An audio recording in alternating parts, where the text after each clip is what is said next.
वो अभिशप्त मम्मी, प्रोरूपात ज्योतिषी और भविष्यवक्ता कीरो प्रायः कहा करते थे, निर्यात के आगे कब किसका बस चला है। मनुष्य जो चाहता है यह नहीं होता, जो नियति चाहती है यही होता है। उनकी एक भविष्यवाणी डगलस नामक एक नौजवान के विषय में इतनी सही सिद्ध होगी, इसकी कल्पना तो स्वयं कीरो तक ने नहीं की थी। वह बहुत बड़े ज्योतिषी हैं। महान भविष्यवक्ता के रूप में आपकी आबा संसार भर में ख्याति है। मेरा भी हाथ देखिए और बताइए कि इसमें क्या लिखा है। ये कहते हुए एक 25-26 वर्षीय मुदर्शन अंग्रेज युवक ने अपना दाहिना हाथ कीरो के आगे बढ़ा दिया। कीरो ने उसकी हथेली को पकड़ा और उसकी ओर देखते हुए कहा, तुम्हारा नाम क्या है? डगलस, युवक ने उत्तर दिया। कीरो ध्यान से डगलस की हथेली को देखने लगा। क्षण भर बाद उसने निगाह उठाई और डगलस को घूरने लगा। उसने एक लंबी सांस ली और डगलस की हथेली को छोड़ दिया। फिर मौन हो गया। कीरो की इस गतिविधि पर डगलस को आश्चर्य भी हुआ और भय भी। क्षण भर तो वह चुप रहा, फिर बोला, आप चुप क्यों हो गए? क्या मेरे हाथ की रेखाएं किसी अनिष्ट का संकेत दे रही हैं? डगलस, अपना बायां हाथ दो, कीरो ने अपना मौन तोड़ते हुए कहा। बायां हाथ दिखाऊं? क्या मेरे दाहिने हाथ ने कोई जमा किया है? ये कहते हुए अधीरता के साथ डगलस ने अपना बायां हाथ आगे बढ़ा दिया। नहीं डगलस, ऐसी कोई बात नहीं है। इतना कहकर कीरो उसका बायां हाथ देखने लगा। कृपया सत्य को हमसे न छिपाए, सर। साफ साफ बता दीजिए कि क्या बात है। डगलस ने अपनी बात फिर दोहराई तो कीरो के कार्यालय में बैठे लोगों की निगाहें कीरो पर टिक गईं। कमरे के वातावरण में कीरो की धीर गंभीर वाणी गूंजने लगी, डगलस, मनना ही चाहते हो तो मुनो। आपका दाहिना हाथ बहुत दिनों तक आपका साथ नहीं दे पाएगा। जल्दी ही लॉटरी में आपको अद्भुत चीज मिलेगी और उसके मिलने के नाथ ही आपके दभर भाग्य का खेल आरंभ होगा। आपके दाहिने हाथ में गोली लगेगी और आपको अपने दाहिने हाथ से वंचित होना पड़ेगा। इतना सुनते ही वहां उपस्थित व्यक्तियों में से एक बोला, ये तो बहुत बार होगा, सर। इस नौजवान के बारे में तो आपने बड़ी चिंताजनक भविष्यवाणी की।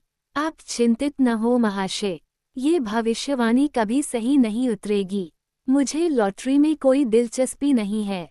जब मैं कभी लॉटरी लंगा ही नहीं तो भविष्यवाणी कैसे सच होगी? यह कोई आवश्यक नहीं कि भविष्यवाणी सच ही निध हो, ये झूठी भी हो सकती है। डगलस ने कछ ऐसे स्वर में बात कही जिसने मपष्ट पता लगता है कि वो इस भविष्यवाणी को हंसी में उड़ा देना चाहता हो। जो लोग कीरो के भविष्य कथन के कायल थे, चुप रहे, किंतु एक व्यक्ति से न रहा गया। वह बोला, इस तरह की बातें मत करो भाई। कीरो की भविष्यवाणी आज तक कभी असत्य नहीं है। नियति का खेल अद्भुत होता है। मनुष्य जो नहीं करना चाहता, निर्यात उससे भी वह करवा लेती है। डगलम फिर कीरो की ओर मुखातिब हुआ और बोला, दाहिने हाथ की कीमत तो आपने बता दी, अब जरा बाएं हाथ की फितरत पर भी रोशनी डाल दीजिए। कीरो ने एक बार डगलस की ओर देखा और फिर बाएं हाथ की रेखाओं को पढ़ते हुए बोले, मेरे नौजवान दोस्त, अगर आप बाएं हाथ के बारे में भी जानना चाहते हैं तो मैं दख के साथ कह रहा हूं कि आपका बायां हाथ और भी अशुभ है। इतना जरूर कहेंगा कि निर्यात को चुनौती देने का दुस्साहस न करिए। मेरी एक सलाह और सुन लीजिए। यदि मिस्र में आपको कोई वस्तु उपहार स्वरूप दी जाए तो उसे लेना तो दूर रहा, आप उसे छुइएगा तक नहीं, अन्यथा संकट और विपत्तियां आपका पीछा नहीं छोड़ेंगी। इतना कहकर कीरो गहरी निराशा में डूब गए और बुदबुदाने लगे, इंसान की विसाथी क्या है? वह तो नियति की डोर में बंधा घूमता रहता है। नियति जो चाहती है वह होकर रहता है। इंसान लाख चाहे किंतु भाग्य का लेख नहीं मिट सकता। कीरों की चिंतनमय धारा उस समय टूटी जब डगलस की यह वाणी गूंजी, आपका भी क्या कहना? जिसके बारे में जो आया वह अच्छा बुरा कह दिया। अगर आप भविष्यवाणी की आड़ लेकर इसी तरह की बेत की भविष्यवाणियां करते रहेंगे तो एक दिन ऐसा आएगा जब आपके पास कोई नहीं आएगा। कीरो ने डगलस की बात का कोई उत्तर नहीं दिया। उनके अधरों पर लोगों चिरपरिचित मुस्कान बिखर गई। डगलस ने उनसे कुछ नहीं कहा। और कीरो की मेज पर ही अपना विजिटिंग कार्ड छोड़कर पैर पटकता चला गया। इस तरह की बात कीरो के लिए कोई नई नहीं थी। कई बार ऐसा हुआ था जबकि डगलस की तरह लोगों ने अपनी भाग्य रेखा पढ़ने का हठ किया था और कीरो की इच्छा न होते हुए भी उनका भविष्य बताना पड़ा था। इनमें से कुछ तो कीरो की भविष्यवाणी को सिर माथे रखकर चले गए थे, किंतु कुछ बातों पर क्षुब्ध होकर ऐसी मुद्रा में चले गए थे जिससे ये पता लगता था कि वे उनकी भविष्यवाणी को बकवास से अधिक महत्व नहीं देते हैं। कीरो ने लंदन में अपना एक कार्यालय खोल रखा था। इस कार्यालय में हाथ दिखाकर अपना भविष्य जानने के इच्छुक लोगों की भीड़ लगी रहती थी। भी उनकी विलक्षण प्रतिभा के कायल थे। जब कभी वह किसी को अनिष्ट की सूचना देते थे तब उन्हें मार्मिक कष्ट होता था, किंतु वह उसे न तो किसी से कहते थे और न उसे अपने चेहरे पर उभरने देते थे। उनके जीवन में नित्य ही हपन विषाद के क्षण आते रहते थे। वो उनको समान भाव से झेलने के अभ्यस्त हो गए थे। धीरे धीरे कीरो डगलस को भूलने लगे। 2 साल बाद तो उन्हें ये भी याद न रहा कि कभी उन्होंने उसके बारे में कोई दुखद भविष्यवाणी भी की थी। एक दिन एक ऐसा युवक कीरो के पास आया जिसे देखकर कीरो का मन द्रवित हो उठा। उसका दाहिना हाथ कटा था, दाढ़ी बड़ी थी, मैले कुचले कपड़े पहने था, चेहरे पर उदासी के भाव थे। ऐसा लगता था जैसे वर्षों से बीमार हो। उसे देखते ही कीरो का हृदय सहानुभूति से भर गया। वो उसे देखकर बोले, भाई कैसे आए हैं? मैं आपकी क्या मदद कर सकता हूँ? उस युवक की आंखें भर आईं। रुधे गले से वह बोला, सर, कदाचित आप पहचान नहीं रहे हैं। मेरा नाम डगलस है। 2 साल पहले मैं आपके पास आया था। मेरा दाहिना हाथ देखकर आपने कहा था कि एक दिन ऐसा संयोग आएगा कि दाहिने हाथ में गोली लगेगी और हाथ कट जाएगा। आपने मुझे मिस्र में कोई वस्त उपहार में स्वीकार न करने की हिदायत भी दी थी। उस समय मैं आपकी भविष्यवाणी को बकवास समझता था। वो सत्य सिद्ध हुई। भाग्य की रेखा को आपने जैसा पढ़ा था वैसा ही हुआ। मेरे दाहिने हाथ में गोली लगी थी और बाद में ये काट दिया गया। सर, अज्ञानतावश मैंने उस समय आपकी उपेक्षा की थी, जिसके लिए मैं क्षमा चाहता हूँ। कीरो ने प्यार से उसकी पीठ थपथपाते हुए कहा, क्या हुआ भाई डगलस? सब कुछ विस्तार के साथ बताइए। बताऊंगा, सब कुछ बताऊंगा कीरो साहब। काश आपकी हिदायत मान ली होती तो आज मेरी यह हालत न होती। इतना कहते कहते डगलस रोने लगा। कीरो का मन करुणा से भर आया। उन्होंने आगे बढ़कर उसका कंधा बपथपाया और उसे सामने वाली कुर्सी पर बैठने के लिए कहा। उन्होंने नौकर से कॉफ़ी मंगवाकर उसे पिलाई। काफ़ी पीने के बाद डगलस अपनी दुर्भाग्य की कहानी सुनाने लगा, जो इस प्रकार थी। मेरे साथ नियति ने बड़ा क्रूर मजाक किया, कीरो साहब।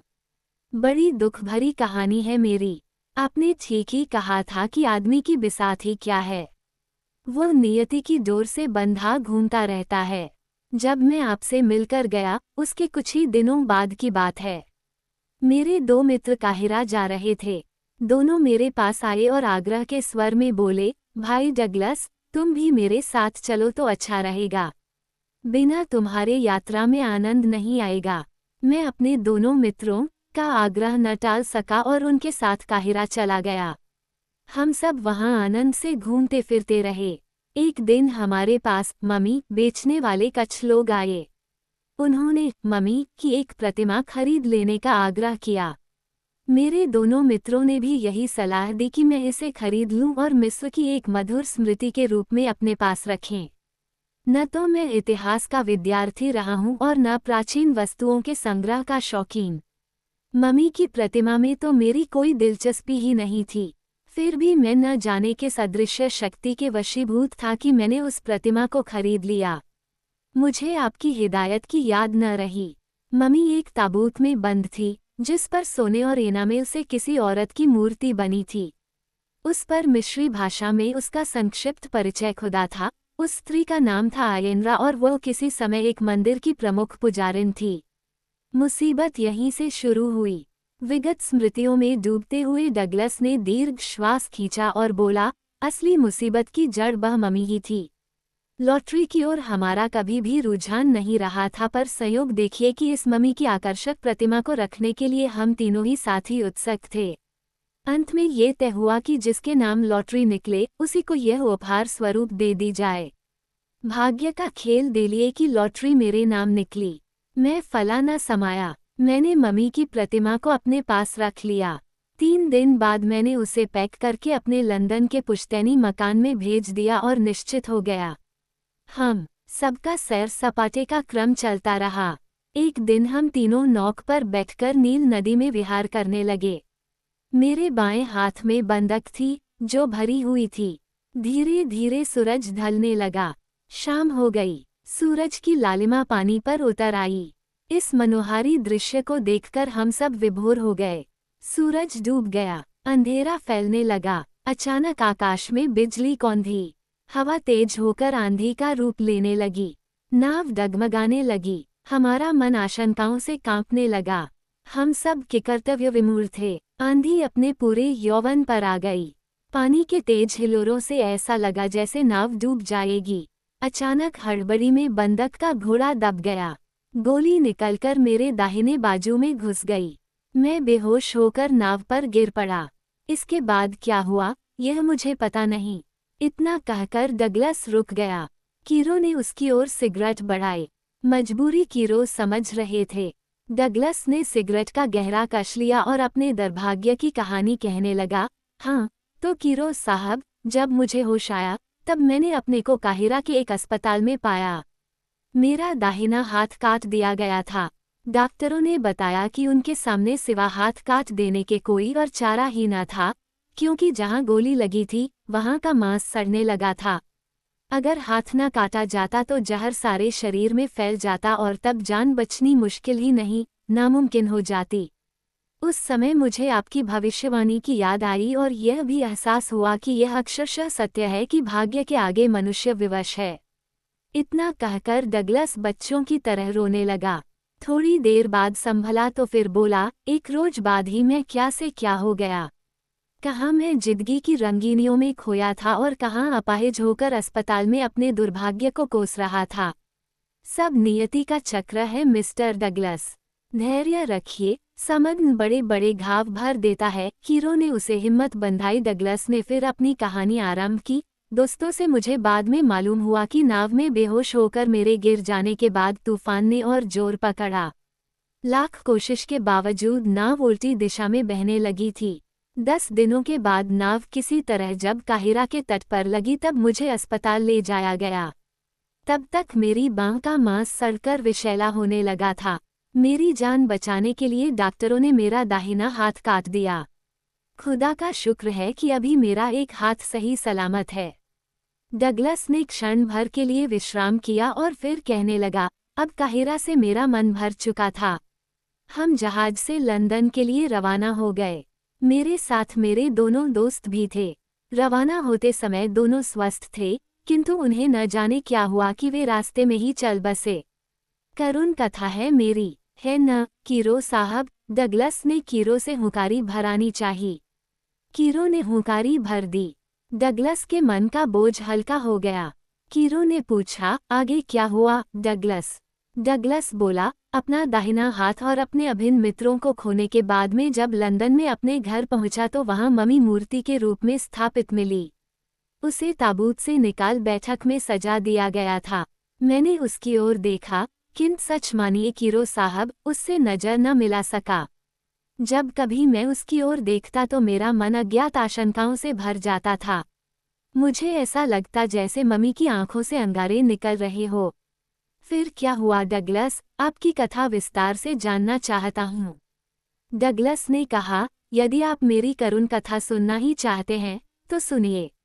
अगले दिन मेरी एक लेखिका मित्र मुझ से मिलने आई।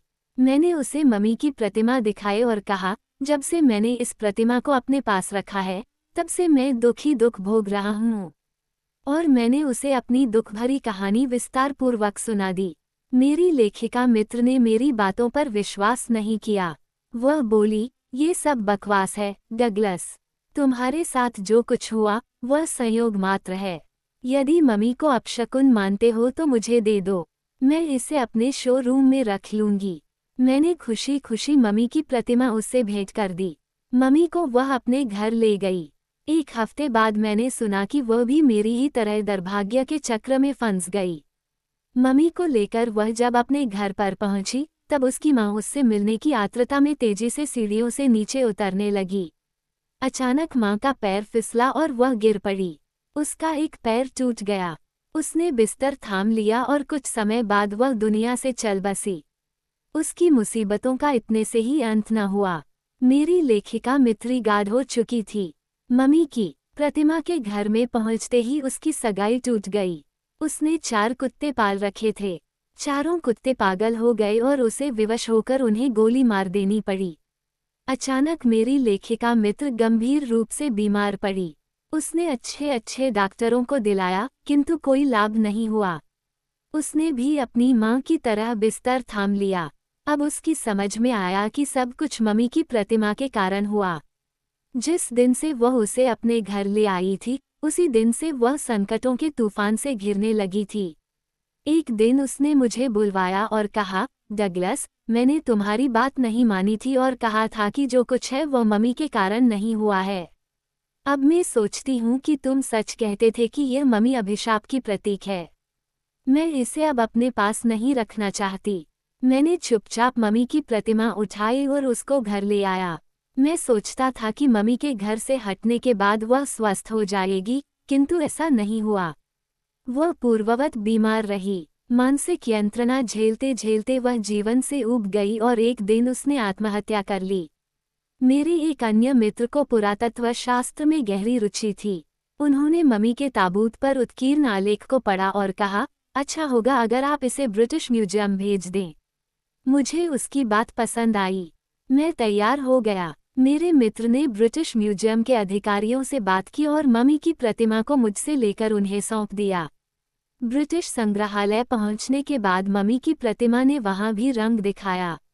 वहां के चित्रकारों ने उसका स्केच बनाना चाहा, पर बना नहीं पाए। एक चित्रकार ने बड़ी मुश्किल से स्केच तैयार किया। जब वह स्केच लेकर जा रहा था, तब रास्ते में एक घोड़ा गाड़ी से टकरा गया। वो गिर पड़ा और स्केच नष्ट हो गया। मेरे जिन पुराविद मित्रों ने मम्मी को ब्रिटिश संग्रहालय पहुंचाया था, वह एक दिन अपने बिस्तर पर मरे पाए गए।